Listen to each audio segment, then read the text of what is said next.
तू नकार दिलास त्या गोष्टीला. कसला राग आला तुला? नाही, हिंदी नटाचा डायलॉग म्हणण्याचा राग नाही आला मला. ती गोष्ट अशी होती की मी एका कार्यक्रमाला गेल्यानंतर त्यांनी मला असं सांगितलं की भारताच्या एका हिंदीमध्ये काम करणाऱ्या एका महानायकाचा वाढदिवस आहे या महिन्यात आणि त्यांचे काही हिंदी डायलॉग तुम्हाला मराठीमध्ये घ्यायचे. तर मी तिला साधा प्रश्न विचारला की बाई, मराठीमध्ये काही कुठल्या अभिनेत्यांनी ह्या महिन्यात जन्म घेतला नाही आहे का मराठी चित्रपटसृष्टी ओस पडली आहे का? ती म्हणली नाही, म्हणजे तसे आहेत ना. मग म्हटलं मराठी का नाही घ्यायचं मी?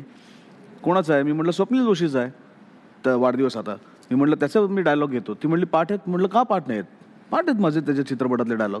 मी त्याचा डायलॉग घेतला, मी त्याचा नाही घेतला हिंदीतल्या महानायकाचा. कारण मला असं वाटतं की मी जर माझ्या अभिनेत्यांना, मी जर माझ्या मराठी भाषेत काम करणाऱ्या कलाकारांना मोठं नाही करणार तर बाहेरचं येऊन कोणी मोठं करणार नाही. बरोबर. आणि हा राग माझा आहे आणि ह्या सगळ्यांना डोक्यावर चढून ठेवण्याचं कारण आपणच आहोत. मग आपण ह्या क्षेत्रातले म्हणून आपण आहोतच, आपले प्रेक्षक पण आहेत, आपली मीडिया पण आहे आणि आपले राजकारणी पण आहेत. कारण त्यांनाही महाराष्ट्रातल्या कुठल्याही एखाद्या चांगल्या ॲक्टिव्हिटीसाठी ब्रँड अँबॅसेडर म्हणून एखादा हिंदीतला नट लागतो. आमचे नट मेलेत आणि तुम्ही जर तुमच्या भाषेतल्या नटाला मोठं करणार नाहीत तर कोण करणार?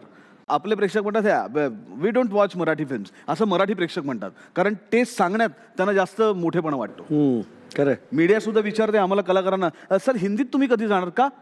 मराठीत काय शेण खातोय आम्ही काम करून? आणि हिंदीत गेल्याने काय होणार आहे? 2 सोन्याची शिंगं फुटणार आहेत आम्हाला का? काय घडणार आहे?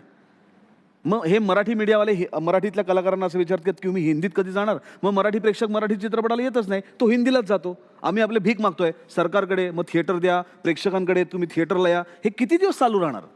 जोपर्यंत आपल्याला महाराष्ट्रातल्या मराठी भाषेचा, कलाकृतीचा, साहित्याचा, संस्कृतीचा आपल्याला जोपर्यंत अभिमान वाटत नाही तोपर्यंत बाहेरचे कोणी येऊन तुम्हाला मोठं करणार नाहीत. आपल्या माणसाला, आपल्या भाषेला, आपल्या इतिहासाला आपणच मोठं केलं पाहिजे आणि ही सर्वस्वी आपली जबाबदारी आहे. फार सडेतोडपणे आज सुबोधनी सांगितलं. मला